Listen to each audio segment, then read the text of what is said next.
seconds.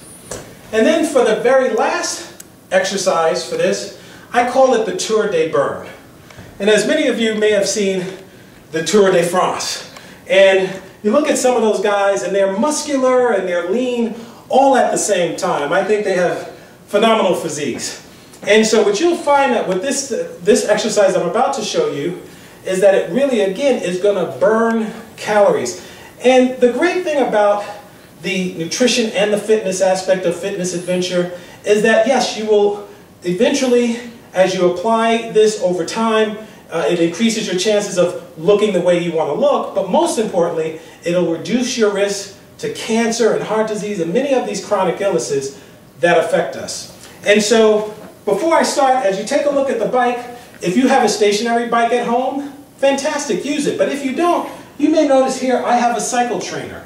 What it is I've just set up the back of my bike wheel here to the cycle trainer, and it gives me the same effect as having a stationary bike without having to go out and buy a very expensive bike. What also I have here, as you could probably see, is called a cycle computer. And what it does is it keeps track of the distance, the maximum speed. So we're at the last exercise of the segment 1. And again, it's the Tour de Burn. And what it is, it's very similar to the interval treadmill run we did, where you're doing fast and slow speeds in order to burn those calories off and to also keep you from suffering from workout ennui, which I described earlier as a bike ride sort of getting kind of boring after a while. And so the sequence is even going to be the same as the earlier treadmill run, the interval treadmill run that we described. You're going to do 2 minutes of a slow speed, and you probably have gears here that say low, medium, and high. Start off at low. Your body is under construction. This is the beginning of you building your body edifice. You have nothing to prove to anyone. And so start off with a low speed, and you can start off with the speed of 1. I know I am. I'm going to start off with the speed of 1. And you want to do that for 2 minutes, and then for the next 3 minutes, you want to increase your speed to 2. And do that for 3 minutes. And then for the following 2 minutes, you want to take your speed back down to the original 1 speed.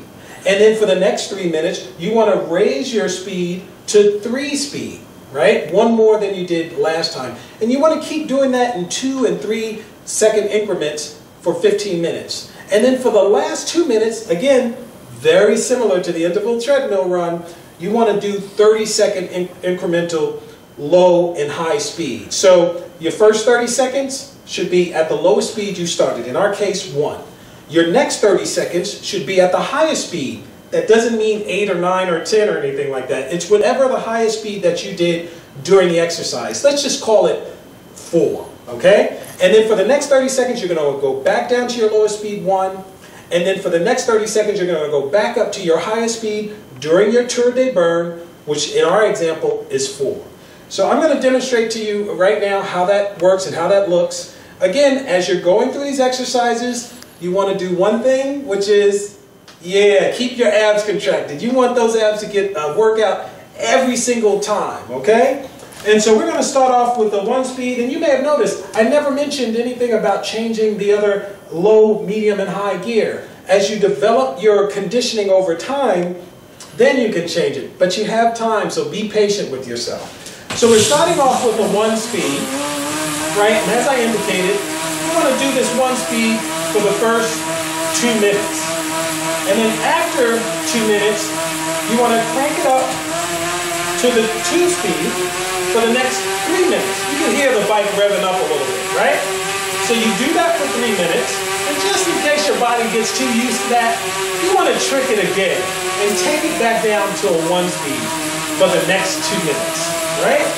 And then after those 2 minutes, for the following 3 minutes, you want to take it up to 3 speed, because the last level we did was 2. So now this time, you want to take it up to 3. You can hear the bike roaring a little bit more.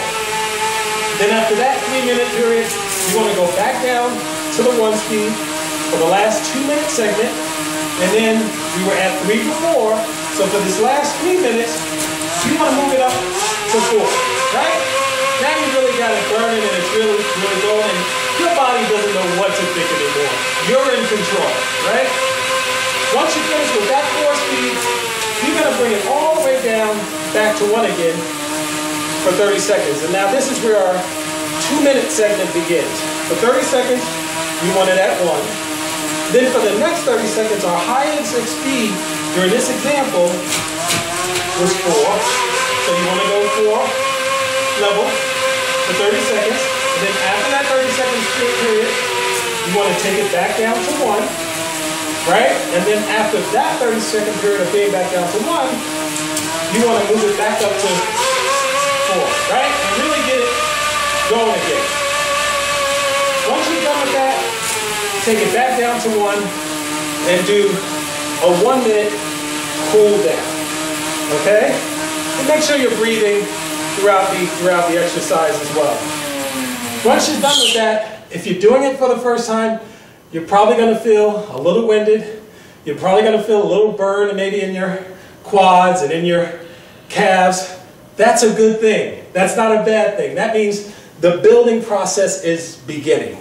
And the great thing about the segment 1, the cardio that we've done, the push-ups and bicycle crunches that we've done, is that they are in essence building blocks. I want you to keep this body under construction principle in mind. They're building blocks. The interval run and the bike run that we do help you to develop the conditioning so you can do other upper and lower body exercises. The push-ups and crunches that you do is going to help you to, once you get and add more fitness adventure exercises on, to assist you in doing those exercises. So by doing the push-ups and the crunches that we do, and the bicycle crunches, that's building up your strength. So as you add more exercises on to your fitness adventure, now your upper body strength is developed, and now it's not as much culture shock. So it really is a great building block. This segment 1 cannot be underestimated. So once you're done, right, you've accomplished your first segment 1, which is the first portion of your fitness adventure. If you stumble over a couple of parts and you find yourself a little winded, again, I can't stress enough, be patient with yourself. Your body is under construction.